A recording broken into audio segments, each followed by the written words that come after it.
Okay, so another interview. Now I'm at Viventor, another investment platform, P2P platform, of course. I really like. Your headquarters is in Barcelona, as we heard before. So the parent company, of course, I think. What's the name of the parent company? Prestamos Prima is the group company. Okay. And the investment company that's behind it is called Finstar Financial Group, multi-billion PE fund. Okay, so it's really big stuff. And behind us. As you saw from our office, we're still growing. Yeah, of course. So I have to meet you in Barcelona. We'll do another video in Barcelona. Perfect. I always like traveling, so there will be no problem. Thank you for your time at the start, of course, as I wrote it down. Pleasure to see you here. And maybe you just can introduce yourself a little bit, your person, your name, and what you did before, maybe. Yeah, sure. My name is Aleksis. I'm managing director of Viventor, and so far I've been introduced as business development manager because that's what I was doing for past 1.5 years. Okay. So why Andres is not here is because this is a transition period, and we're just transferring all the signature rights and all of that. So it takes some time. What I did before, I have had some experience in financial markets as well. I worked in some Swedish banks. I worked in SEB Bank. I worked in non-bank lender for finance. I worked in Ducoscopy Bank, FX trading. What I did for my education was a bachelor's degree in Stockholm School of Economics. So I hold the bachelor's in business administration and economics, also finance.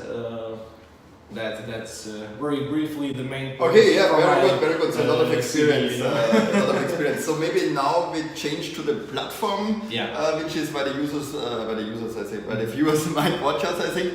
And what are the possibilities on the platform? Maybe you can say a few words about Viventor. What can I do with it? What can I earn with it? Sure. Viventor is a loan marketplace where on one side we have investors who register, who go through the registration process. Our support identifies the person, communicates with them, and on the other side we have lenders all over Europe, actually also a few lenders outside we are considering, and basically what they do is they list their loans on the platform, and investors gain access to that market, and then they of course can invest in the loans they wish to and basically earn interest from doing that.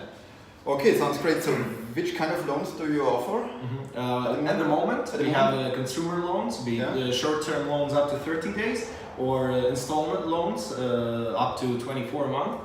Unsecured loans, we also have secured loans such as mortgage-backed loans, SME loans with guarantors. We have also unsecured SME loans. We have a credit line on the platform as well. We have invoice financing loans. So recently we also introduced pawn shop loans. So the list is growing and growing. Okay, maybe you can put the page on your website one day, because I also mentioned that at Minto's interview yesterday. It was the idea of some investors, of course, and from the community. So because the point is, of course, you are in all that stuff, you know about everything, but the investor have different knowledge about it. Sure. And it would be very useful if each platform could make just one overview, one summary, where you put all kind of loans you offer, just for us to learn it.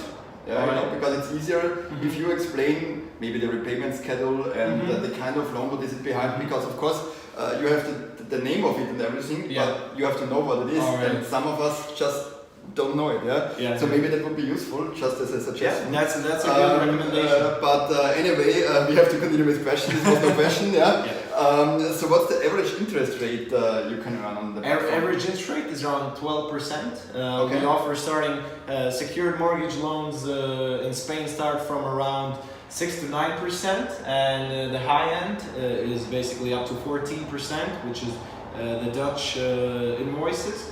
And in between we have consumer loans.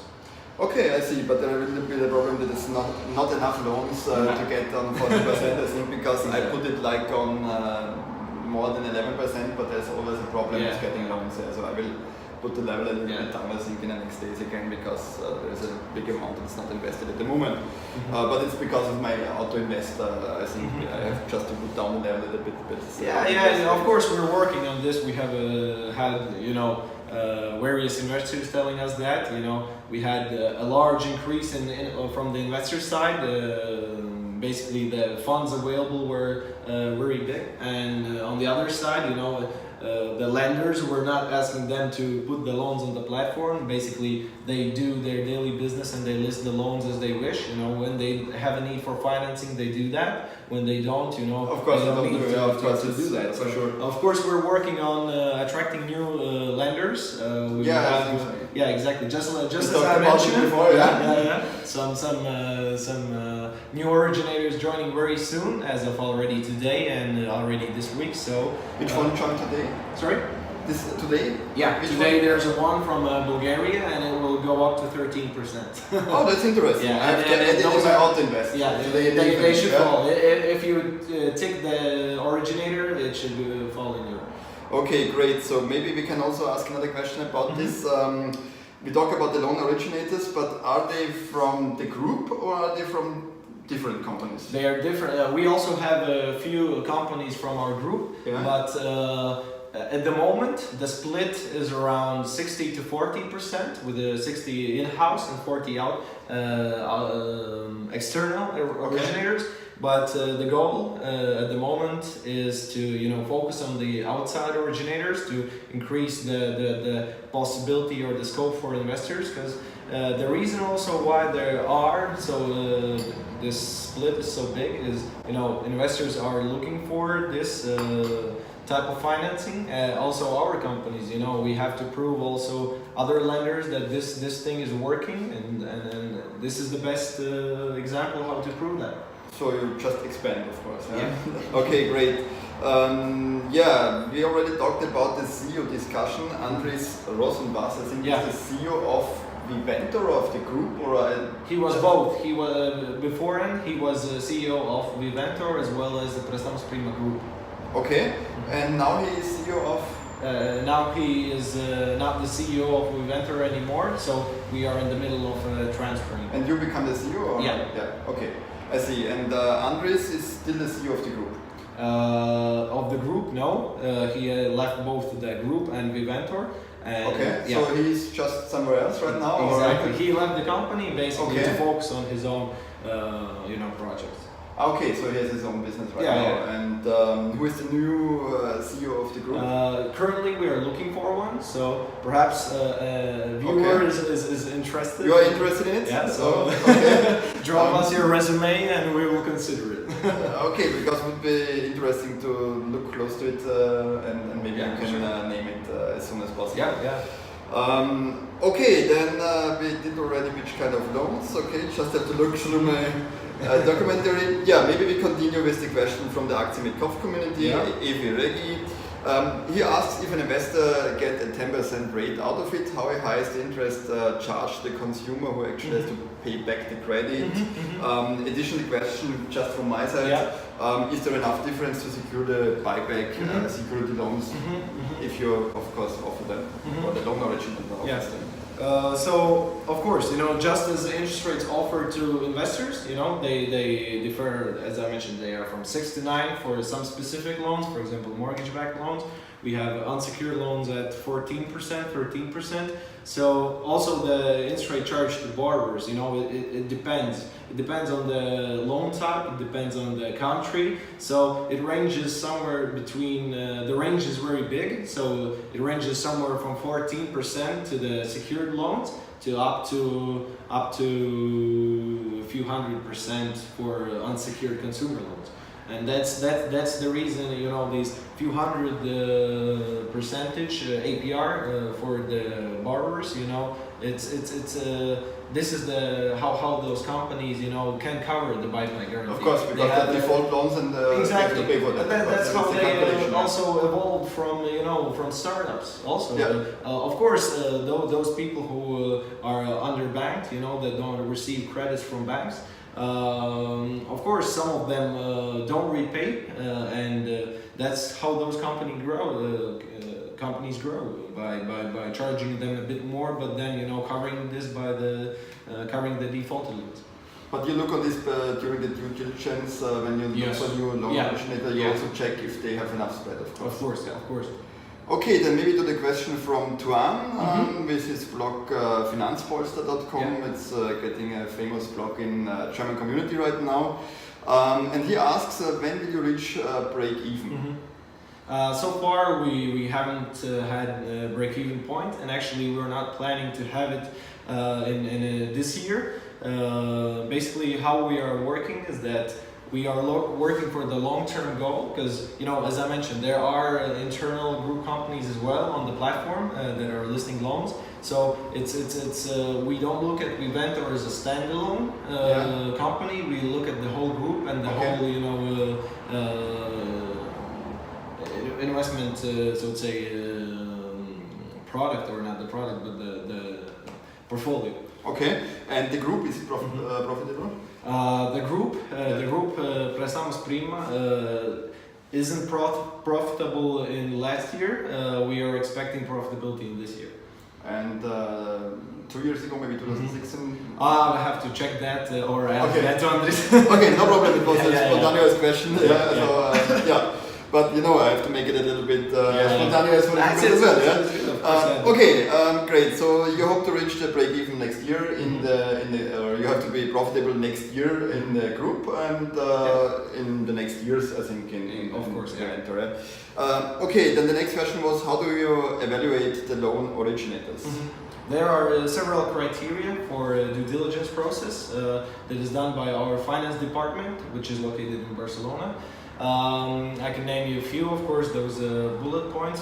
Of course, we look at operating cash flows. We look at equity, debt to equity ratios. We look at short-term borrowing. We look at positive, negative capital from the equity. We also look for investors' capital, how much they have, invested themselves in the company. So the goal here is to go through all of those points. Basically, at the end of the day, we also ask for guarantees, either from the ultimate beneficiary of the company, so from the owner of the company. Exactly. We sign a guarantee, an authorized guarantee that says, even if the company goes bankrupt, the loan originator, then the person will be held liable for that. Okay, great. Yeah, that's some kind of security for the investors. We try to. Maybe we can make the next question right now, because of course the loan originator we talked about, it can go bankrupt, but it will not be the problem for Viventor in this case. We hope so, but it could also be that Viventor goes bankrupt. We don't think so. But what happens in case of Viventor has financial problems? If Viventor goes bankrupt, by the way, all of those risks, we have a investment risk page on Viventor, basically where it states all of the risks that investors might have. Okay, those are discussed there. But in short, just to give what we are just a marketplace. What we do is we connect investors with the originators. So basically, if we go out of business, first of all the funds will be transferred back, because we have two accounts. One of them is our business account where we pay our salaries and everything. But we also have a segregated bank account, which basically keeps investors. So all of the funds you transfer goes to the segregated account held by bank. And basically, if Viventor goes bankrupt, this is the business account that goes bankrupt. Okay. So this segregated account, basically, the funds are transferred back to investors, and the liabilities that the funds that are still with still with the borrowers or the loan originators, those are repaid back to the insolvency administrator and basically transferred back to the investors. Okay, great. So, but is there also a responsibility from the holding, from the group, to the Viventor? So, for example, if there are financial problems, the group is behind it and can pay for it. Of course. Just like it's the whole structure involved. So it's not just it's not separate. It's not separate. It's the whole group. So exactly. In case it must be the whole group that goes bankrupt. Okay, I think then we did this. Yeah, I think that's in this case not so important because we have different loan originators, of course. Maybe we go to the question from Katja. She sent me the question about your expectations regarding the future, next 5 years, of P2P lending in general. On P2P, yeah. I definitely think that the market is growing. As we can see, first of all, the number of platforms is increasing. Yes, of course. Also, the number of investors who have found P2P and have discovered it as a liable investment source. So what I see is definitely a positive trend. I see a definitely increase in also perhaps few more platforms joining the whole pool, but at the end of the day, I see a positive trend for it. Yeah, I think so too, because it's just smart for both sides. It's smart for the borrower as well as for the investor, I think, and it brings together both sides without too much spread between, because you don't need to pay so many employees and everything. You just have an intelligent software and that's it. Yeah, and of course some people behind, and we are happy about this, but only the people you really need, and not more than that. Yeah, because the rest is done by the software. Okay, it's a little bit dark, I think. Just try to make it. Anyway, should be enough. Yeah, it's about the sound and not about the. Yeah, they have seen me often enough, I think, in the last videos. Okay, sorry for that. Okay, then maybe we talk about your company, Viventor. What are the plans for the next 5 years? For the next 5 years, wow, that's a long term. Yes, it is. Up to let's say, first of all, in the short term, we are developing the platform. We have several interesting ideas, which we are hoping to implement as soon as this year.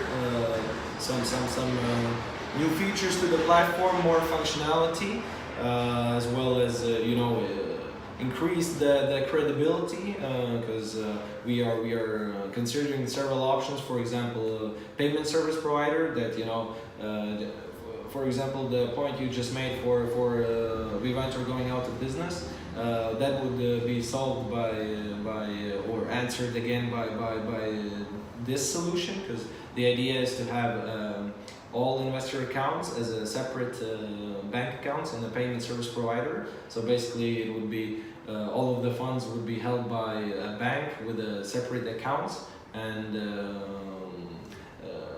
basically that would take care of that.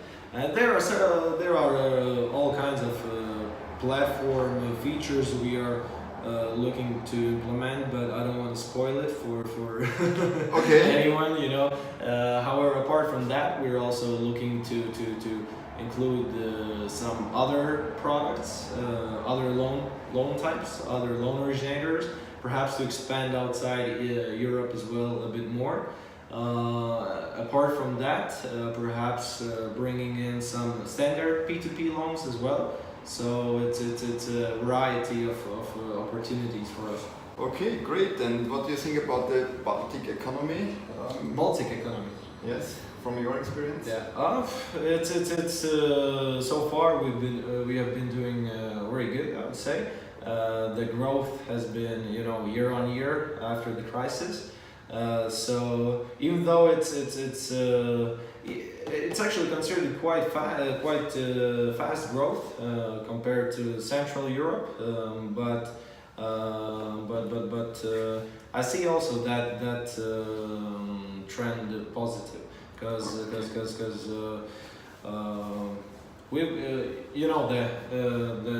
region is developing after the Soviet times and all of that. Yeah, I just wanted to Google it today, and I'm really sorry for that. But when did Latvia go to the European Union?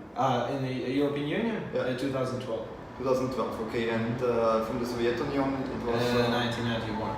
1991. Okay, yeah, so just for me to learn something from the history. So if I'm here, yeah, okay, yeah, great. So it's you're doing well, I think. Of course, the country's doing well.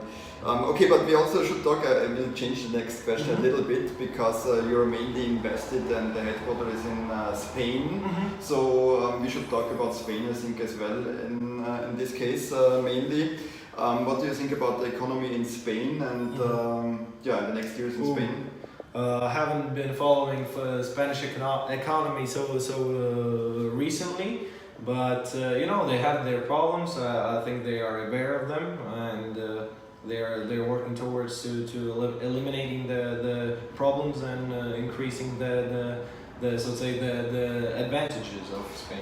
And there is another spontaneous question, maybe because I also talked to a lot of CEOs right the last days, and it's a lot in my head that I have to get through it in the next weeks, I think.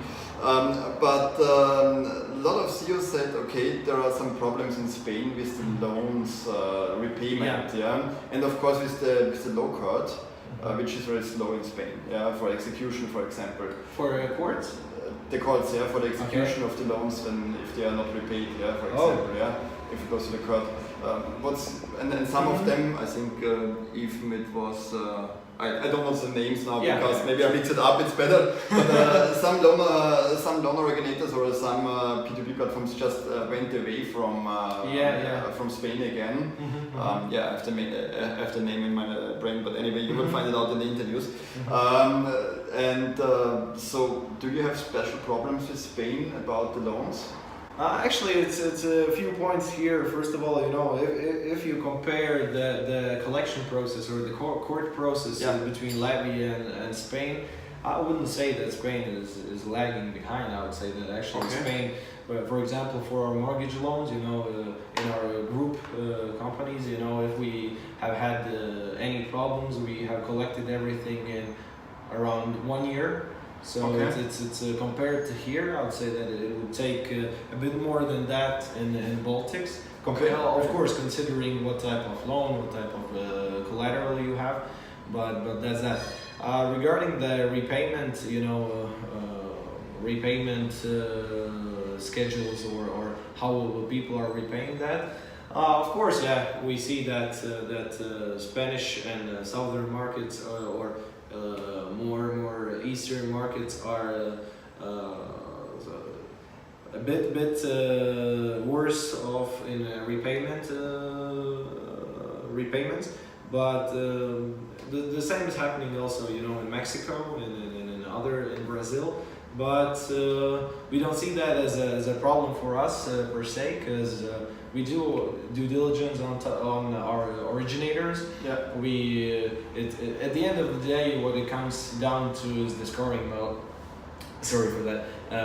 Down to the scoring model of the company. You know, how well can they score the borrowers? How well they can work with them, and so on. Okay, then maybe we can also discuss a little bit about this question. It is about slowing down of economy generally, or maybe even a crash in economy. What do you think is the impact on the B2B lending in general? In general, let's say, you know, of course everybody is still, perhaps some people remember what happened in 2008. Exactly, that's those what years, I was thinking about this one. Perhaps somebody especially the Lehman Brothers, of course you think somehow with the subprimes, you think somehow also on B2B if it's something different, but you know, that's the system we live in. There are some crises, there are some ups, there are some downs, and what I think for peer-to-peer, the main thing here is, you know, to work on the ups, but still consider the downs that there may be, and you know, try to eliminate the downsides as much as possible. And is there a high risk for the B2B market, do you think, in this case? For example, just to lose the money because people cannot repay, or maybe is it It's of course it's always riskier about the downturns or the crisis times. It wouldn't be true if I said that, you know, a crisis brings more clarity to the market. But maybe because Bondora, I was at Bondora, they started in 2008. Bondora. And they told me it were the best years for them because the banks did not lend the money to the companies and to the private persons, and so they made much more profit in those years in the crisis than after the crisis. So maybe it's also a chance. It's definitely a chance. depends, especially if you consider peer-to-peers for retail investors, for regular guys, perhaps some high net worth individuals, not for institutional investors. Because those institutional investors, they may not be able to invest in mortgage or some securitized products, but retail investors have access to this type of so we can make a summary of it.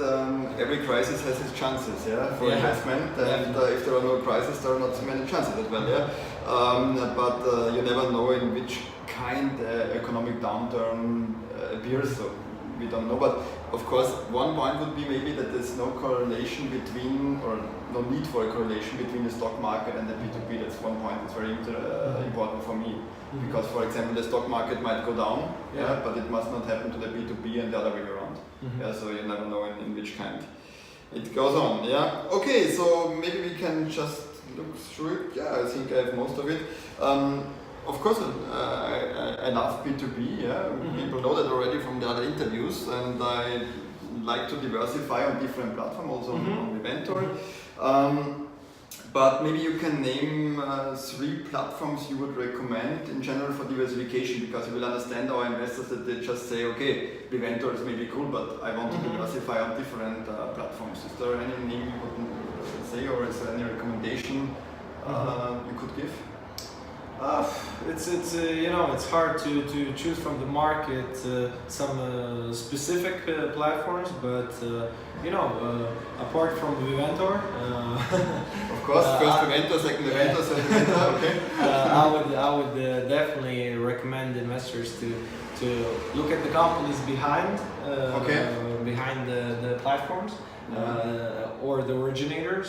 I would definitely separate, loan marketplaces such as Viventor, Twino, Mintos, Peerberry, all the such platforms to, let's say, I would diversify and put something also into standard P2P like Bondora. And then I think so too. I would also diversify within the platforms for the countries that you invest in.